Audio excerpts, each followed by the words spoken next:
Tudo bem? Meu nome é Rafael Mota e vou apresentar o trabalho de AV3 da disciplina de Análise Preditiva de Negócios.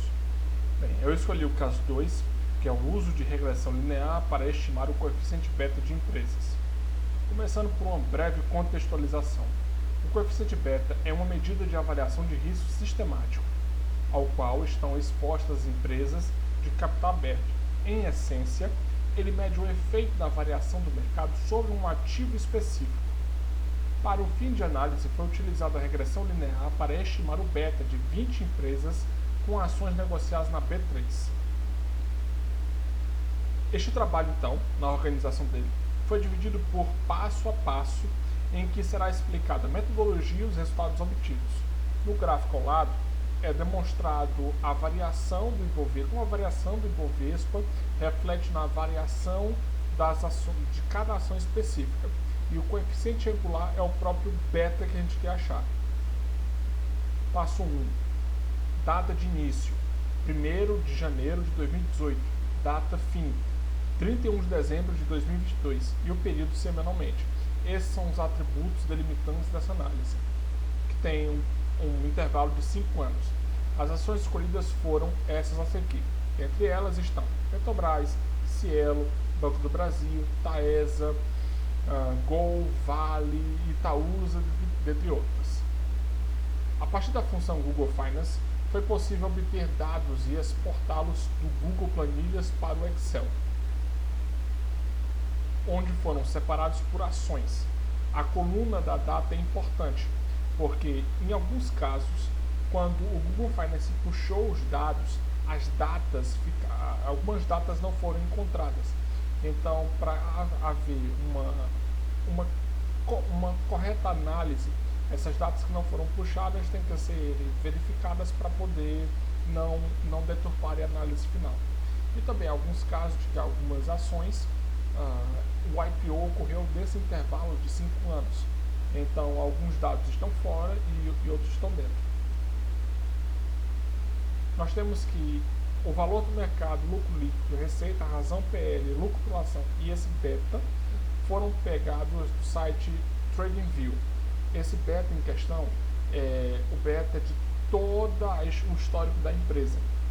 E o resultado desse trabalho em específico vai estar diferente, porque ele é analisado apenas em 5 anos. Vale ressaltar que a planilha está em anexo junto ao vídeo. Passo 2. A planilha com as variações percentuais nos preços dos índices Bovespa e das 20 ações escolhidas. Então, na primeira coluna nós temos a data, que é importante, o que eu já falei, seguido pelo Ibovespa e as ações, como Petrobras e assim por diante. Nós temos que o plano das datas foi resolvido usando a função PROC-V, usando o critério as datas encontradas pelo Ibovespa. Então, se tem a data, se tem um número físico relacionado a essa data, ele vai dizer o dado correto. Se não tiver, ele vai deixar em branco e não vai atrapalhar na análise final na ferramenta do Jamov. Continuando, nós temos as colunas das variações percentuais em amarelo e os valores nulos. Lembrando, essa empresa ela teve um IPO dentro desse intervalo de 5 anos. Então, os primeiros dados eles vão ser nulos e eles têm que estarem assim para que lá no Jamov ele não faça análise dessas respectivas datas, para que não atrapalhe a análise final. Passo 3. Nós temos no Jamov cada coluna, uma primeira coluna representando o Bovespa e cada coluna posterior representando uma empresa, com os resultados da regressão linear. Nessa coluna específica dessa ação, CMIN3, os primeiros dados estão em branco porque ela fez o IPO dentro desse intervalo. E os dados em brancos não são feitos a análise do beta. O beta em questão é esse número em específico na ação da Petrobras, 0,91415, que significa que o valor da variação da Petrobras ele vai ser o valor do Ibovespa multiplicado por 0,91145 seguido por uma constante, que é esse intercepto. Mas o beta em si, o coeficiente angular, é igual a 0,1415. Seguindo, nós temos a tabela geral com cada ação, seguido por cada beta encontrado. As três ações que mais chamam a atenção é o da Petrobras, que teve o seu beta mais próximo a 1, ou seja, suas variações geralmente são as variações do Ibovespa em si. Vale ressaltar que já como o Ibovespa ele tem um leque de ações, então é o risco sistemático que influencia na Petrobras. Em contrário, se o segmento em questão fosse relacionado a um segmento de 5 ou 10 empresas, em que esse segmento é oligopolizado e uma delas tem a boa parte da participação de mercado. Provavelmente essa boa parte de participação no mercado, o beta dela seria semelhante a 1, mas não é porque o segmento interfere com ela, é porque ela é tão grande que suas próprias variações interferem no segmento geral. E já como o Ibovespa pega um leque de empresas com vários segmentos, então nesse caso, uma variação do mercado, o risco sistemático está interferindo diretamente e de modo mais coeso as ações da Petrobras.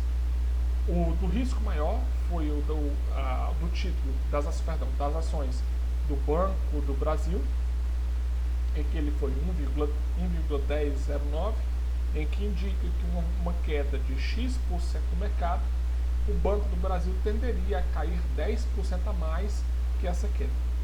E o Banco do Brasil seria um ativo para investidores mais arrojados. E o de menor beta é o da empresa Suzano, em que as variações percentuais no mercado do Ibovespa não interferem tanto assim na empresa Suzano. Ele está menos associado ao risco sistemático. O valor da sua empresa ele é mais dependente de suas próprias decisões do que mesmo as variações sistemáticas do mercado como um todo. Nós temos então que vale ressaltar que esse beta é do período analisado, desses 5 anos. Continuando, nós temos o passo 4, que é a análise descritiva de cada uma dessas ações. Em específico, essa que eu peguei foi a da Petrobras, em que podemos ver que a média foi de um crescimento de 0,3%, seguido pelo intervalo de confiança, menos 0,2% em relação à média, e 1% em relação à média, mostrando que o intervalo de confiança está ali bem próximo de zero, bem próximo da estagnação, um crescimento muito baixo. E o desvio padrão de 5,47% em relação à média. É um desvio padrão alto em relação à média, o que significa que em determinado período, curto período de tempo, as ações, o título das ações deve ter variado muito bruscamente para baixo e depois, em outro período, muito bruscamente acima, fazendo com que o desvio padrão aumentasse, mas ainda assim o intervalo de confiança se mantesse próximo ao da média. Vai saltar que a lista integral da lista de estatística descritiva está no PDF na planilha Excel anexa ao vídeo. Para terminar, nós temos a conclusão. O período teve médias inferiores a 1% de crescimento, mostrando estagnação. Nesse período de 5 anos, elas não conseguiram variar, as suas médias não conseguiram variar acima de 1%, ou seja, o valor de mercado delas praticamente se manteve. Nós temos que os desvios padrões, entretanto, de crescimento foram superiores às médias, mostrando assim volatilidade. Ou seja, apesar de elas terem uma média próxima a zero, intervalo de confiança ali próximo a essa média, em determinados períodos houve variações bruscas, tanto em quedas quanto em crescimentos, o que obviamente foi o cenário econômico de recuperação da pandemia, de que quando começou a pandemia houve uma queda brusca e quando a pandemia estava próxima ao seu fim houve um crescimento brusco, assim fazendo mais ou menos uma recuperação em V, mostrando que esse período de 5 anos foi na verdade um período de estagnação de novo por causa do cenário econômico da pandemia. E é isso e obrigado.